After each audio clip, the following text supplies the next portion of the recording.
अस्सलाम वालेकुम नाज़रीन, मैं हूं मखदूम शहजाद जाफरी DNN न्यूज़ के साथ। आज हम आपको एक ऐसी शख्सियत से मिलवाने जा रहे हैं जिनका फैसलाबाद में एक नाम है, एक मुकाम है। अल्लाह पाक ने उनको इज़्ज़तों से नवाजा है और हमारे साथ मौजूद हैं PTI के रहनुमा हैं और ताजर बरादरी के इस वक्त वो सदर हैं। और सबसे बड़ी बात ये है कि प्राइड ऑफ फैसलाबाद का उनको एक इनाम मिला है। तो चौधरी परवेज़ इकबाल कमोका साहब हमारे साथ मौजूद है। आइए उनसे बात करते हैं कि जो नया साल है इस हवाले से और PTI की जो आगे मज़ीद जो इनकी पॉलिसीज़ हैं उस हवाले से इनसे बात करेंगे कि वो आवाम को किस अंदाज़ में किस तरह वो मज़ीद जो रिलीफ दे रहे हैं। जी आइए बात करते हैं चौधरी परवेज़ इकबाल कमोका साहब से। अस्सलाम वालेकुम सर। जी वालेकुम सलाम शहजाद भाई, क्या हाल है जनाब? जी अल्लाह का करम, ठीक ठाक, आप सुनाए? ठीक है जी अल्लाह का करम। अच्छा सर, ये 2022 का आगाज़ हो चुका है और आवाम को बड़ी उम्मीदें हैं पाकिस्तान तहरीक इंसाफ पर, और आप चूँकि उनकी पार्टी की नुमाइंदगी कर रहे हैं, और इस हवाले से आप ज़रा बताइएगा कि ये 2022 में आवाम को कोई महंगाई के हवाले से या मुख्तलिफ जो है इशूज़ उस पर कोई रिलीफ मिलेगा या नहीं? देखें जी, मैं सबसे पहले आपका और आपके चैनल का शुक्रगुज़ार हूँ कि आपने आज हमें यहाँ बुलाया और हमें बात करने का मौका फराहम किया। तो आपने जो सवाल किया है पाकिस्तान तहरीक इंसाफ की हुकूमत के हवाले से, तो यहाँ पे जो महंगाई का इशू आपने कहा, वो आप अगर आलमी लेवल पे देखें तो पाकिस्तान में महंगाई बहुत कम है दूसरे मुल्कों के हवाले से। तो अब जो है आप जो हमारी इस्लाहात हुई हैं उसमें आप सेहत के हवाले से देखें तो पाकिस्तान तहरीक इंसाफ की हुकूमत ने जो सेहत कार्ड के हवाले से किया है, और मैं समझता हूँ कि हर ख़ानदान सेहत एक बुनियादी इशू है। जी जी। और हमारी हुकूमत ने जिस अंदाज़ के साथ सेहत के हवाले से इस्लाहात की हैं, मैं समझता हूँ कि पूरी दुनिया के किसी मुल्क में, अमेरिका से लेके किसी भी मुल्क में आप देख लें तो ये वहाँ पे सेहत के हवाले से नहीं है जो हमारे प्राइम मिनिस्टर साहब ने किया है।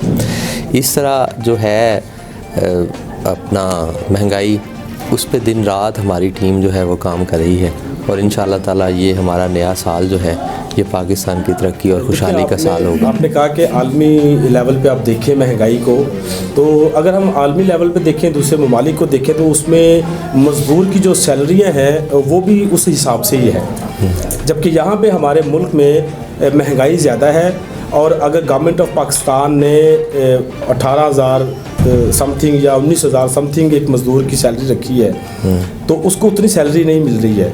इस हवाले से गवर्नमेंट कोई काम नहीं कर रही है। कोई अदारा जो है जिसमें सोशल सिक्योरिटी है, लेबर डिपार्टमेंट है, मुख्तलिफ अदारे हैं, इस पर कोई भी अदारा काम नहीं कर रहा है। तो मज़दूर की जो सुनवाई है वो किस अंदाज़ में आप करना चाह रहे हैं?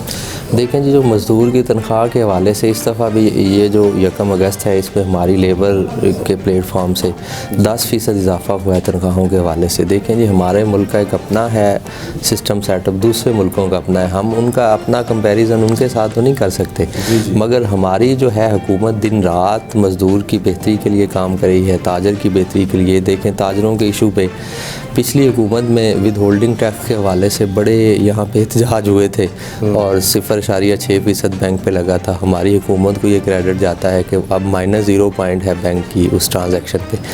और देखें पिछले जो 70 साल के प्रॉब्लम थे उसमें हमारे प्राइम मिनिस्टर दिन रात उस पर काम कर रहे हैं, और हम होपफुल हैं और उनके लिए दुआ गो हैं कि इंशाअल्लाह ताला ये 2022 का साल जो है हमारे मुल्क में महंगाई भी कंट्रोल होगी, डॉलर जो है वो भी अपनी सतह पे आएगा, और इंशाल्लाह बहुत अच्छी हम पूरी। अच्छा ये बताइएगा, फैसलाबाद के हवाले से कुछ मामला जो तरक्याती काम हैं, फंड्स आए हुए हैं, लेकिन वो काम जो हैं वो अभी तक होते हुए नज़र नहीं आ रहे हैं, जिसमें बहुत सारे हमारे ये जड़ावाला रोड भी है, ये भी टूटा फूटा हुआ है, और इसके जो मतलब नाले हैं वो भी ख़राब हैं। इसी तरीके से आप किसी भी फैसलाबाद के इलाके में चले जाएँ, चाहे वो राजा रियाज साहब का इलाका है या मतलब किसी भी चले जाए, वहाँ हम देख रहे हैं कि काम मतलब गलियों का हो रहा है, लेकिन जो मेन रोड हैं वहाँ पे काम नहीं हो रहा है। देखें जी, यहाँ पिछले दिनों CM साहब आए थे, तो हमारे जो फैसलाबाद के पार्लियामेंटेरियन थे انہوں نے بہت بڑا پیکج سی ایم صاحب سے لیا ہے. آپ کے سامنے یہ جڑا والا روڈ کا کام بھی اب شروع ہو چکا ہے. ستیانہ روڈ پہ بھی کام چل رہا ہے. اس طرح جھنگ روڈ وہ بھی مکمل ہو چکا ہے. اس طرح دوسرے روڈ اور بہت بڑا ترقیاتی پیکج. اور ہمارا جو حلقہ ہے N109 جہاں پہ فیض موقع صاحب MNA ہیں, یہاں پہ ترقی اور خوشحالی کا ایک نیا دور جی آپ دیکھ رہے ہیں. کشمیر انڈر پاس سے لے کے وہ پچھلے دور میں صرف شروع ہوا تھا, اس پہ جو کروڑوں اربوں کا فنڈ ہے وہ فیض موقع صاحب نے دے کے وہ تاریخی کام ہے ہمارا فیصل آباد میں انڈر پاس کے حوالے سے. اس طرح آپ اگر دیکھیں تو جہاں پہ ہمارے حلقہ N109 میں جہاں پہ بجلی اور سڑک اور اس کا تصور بھی نہیں کیا جا سکتا تھا, وہاں پہ بھی آپ انتہائی پسماندہ علاقے آپ ادھر دیکھ لیں. 208 چک میں ابھی ریسنٹلی 18 کروڑ روپے کے فنڈ ہم نے دیا ہے فیض بھائی نے. تو وہاں پہ سیوریج اور سڑکیں اور سوئی گیس اور ایک نئی, اور اس کے بعد ہم نے ایک بہت بڑا پروجیکٹ جو ہے وہ مدینہ ٹاؤن کی جو اور ٹڈی والا کی جو 10-20 یونین کونسلوں کا داؤد چوک میں پچھلے دنوں جس کا مکمکا ہو چکا تھا ڈسپوزل کے حوالے سے, وہ ہم نے وہاں سے قبضہ اس سے چھڑا کے تو اس کا افتتاح کیا ہے.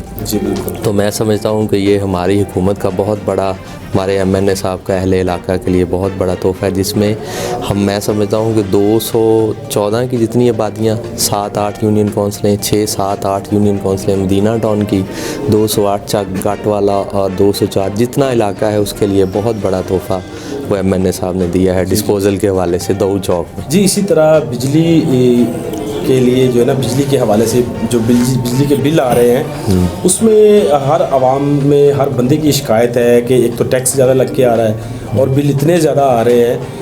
یہ جو مطلب جو گھروں والے لوگ ہیں, رہائشی لوگ ہیں, اور اگر آپ چلے جائیں, آپ چونکہ تاجر ہیں, آپ کے لوگ جو بیٹھے ہوئے ہیں مارکیٹوں میں, جو کمرشل بل آ رہے ہیں وہ بھی بہت زیادہ آ رہے ہیں. اس حوالے سے بھی لوگ پریشان ہیں.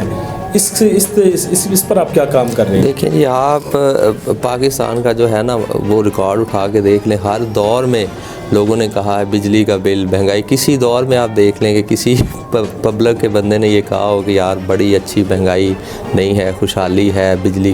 ہر دور میں لوگوں کو یہ مسئلہ اور پرابلم آتی رہی ہے. تو یہ جو ہے اب ہمارے پرائم منسٹر نے اس ڈیموں پہ کام شروع کیا ہے جو پچھلی تاریخ میں نہیں ہوا. تو یہ ڈیم پہ کام انشاءاللہ تعالی, یہ بجلی کے جو معاملات آپ کہہ رہے ہیں اس پہ بہت بہتری آئے گی. اچھا جی, 1.5 سال رہ گیا ہے پاکستان تحریک انصاف کی حکومت میں. نیکسٹ جو الیکشن ہے اس میں آپ کیا دیکھ رہے ہیں؟ PTI اور پاکستان پیپلز پارٹی اور نون لیگ اور میاں صاحب واپس آ رہے ہیں, یہ بھی مطلب ایک شور و غوغا چل پڑا ہے. دیکھیں جی, میاں نواز شریف صاحب جو ہیں ان کو واپس آنا چاہیے, یہاں آگے سیاست کرنی چاہیے. وہ ایک جماعت کے لیڈر ہیں, ان کو باہر تو نہیں رہنا چاہیے, یہاں آگے اپنے معاملات کو فیس کریں اور یہاں پہ مقابلہ کریں, کمپٹیشن میں آئیں. اور انشاءاللہ تعالی ہم جو یہ 2023 والا الیکشن ہے وہ اللہ کے فضل و کرم سے ہم اپنی کارکردگی کی بنیاد پہ عوام کے پاس جائیں گے اور انشاءاللہ وہ الیکشن جیتیں گے اور پرائم منسٹر آ جاتے ہیں واپس. لیکن وہ جو بات تھی کہ نیب ان سے ہر طرح کی برآمدگی کروائے گا, جو پاکستان کا لوٹا ہوا پیسہ ہے, روپیہ ہے, وہ ان سے واپس نکلوایا جائے گا, وہ ابھی تک نہ تو مطلب کسی اکاؤنٹ میں آیا ہے, نہ ابھی تک کسی نے اس بات پہ بات کی ہے. آپ کے PTI میں سے بھی کسی نمائندے نے یہ بات نہیں کی ہے کہ جی میاں نواز شریف کرپٹ بندہ ہے, شہباز شریف کرپٹ آدمی ہے, مریم کی اتنی جائیداد ہے فلاں کی, اور وہ سارے جو ہم نے اکٹھی کر لی ہوئی ہے ان سے واپس لے لی ہوئی ہے. تو یہ کب ہوگا یہ سارا کچھ؟ دیکھیں جی, اس پہ جو ہے ہماری حکومت اور نیب جو ہے ایک انڈیپینڈنٹ ادارہ ہے, اس پہ کام کر رہا ہے اور بہت ساری ریکوری کی ہے کرپٹ سیاستدانوں سے. آپ ذرا چیک کریں, آپ وہاں پہ رپورٹ جو ہے وہ میرے خیال میں آپ کو بہتر پتہ ہے کہ کتنے اربوں خربوں جو ہیں وہ نیب نے ریکور کیے ہیں کرپٹ سیاستدانوں سے. تو یہ جن لوگوں کا آپ نام لے رہے ہیں ان کے خلاف بھی کیس مکمل ہو چکے ہیں اور انشاءاللہ تعالیٰ وہ ان سے ابھی واپسی نہیں ہوئی ہے. یہاں تک کہ آصف زرداری سے بھی ابھی تک کچھ نہیں نکلوایا جا سکا نا. اس پہ کام ہو رہا ہے انشاءاللہ تعالیٰ, وہ تو جو کھایا ہے وہ دینا پڑے گا. جی ناظرین, یہ تھے چودھری پرویز کے موقع صاحب, اور اسی کے ساتھ ہم آپ سے اجازت چاہتے ہیں. اللہ